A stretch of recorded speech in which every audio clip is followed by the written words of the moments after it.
Fielding করে করতে হবে।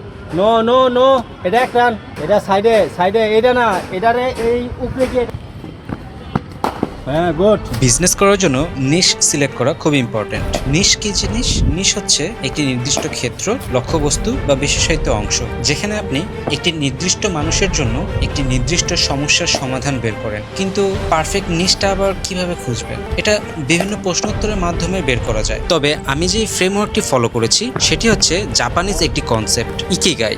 ইকি অর্থ টু লিভ, গাই অর্থ রিজন, মানে বেঁচে থাকার কারণ। সো আপনার লাইফে বেঁচে থাকার কারণ হিসেবে আপনি যে কাজটি করবেন সেই কাজটিতে যেন আপনি আপনার হ্যাপিনেস খুঁজে পান, মানে আপনি যা চান বা ভালোবাসেন, এরপর সেটাতে স্কিল্ড কিনা বা ন্যাচারাল ট্যালেন্ট বা এক্সপার্ট কিনা, দেন এটা আপনার আশেপাশে মানুষের, সমাজের, দেশের বা ওয়ার্ল্ডের কোনো উপকারে আসে কিনা, এবং এটা কি আপনার প্রফেশন, ক্যারিয়ার বা ইনকাম সোর্স হতে পারে কিনা। যদি এসব আপনি মিলাতে পারেন, নিশ খুঁজে পাবেন। তবে এটাই যে একমাত্র ওয়ে এমনটা না। আপনি আপনার মতো ক্রস চেক করে বা শুধু আবেগ দিয়ে না ভেবে প্র্যাকটিক্যাল লাইফে ইমপ্লিমেন্টেশনের কথাও মাথায় রাখতে হবে।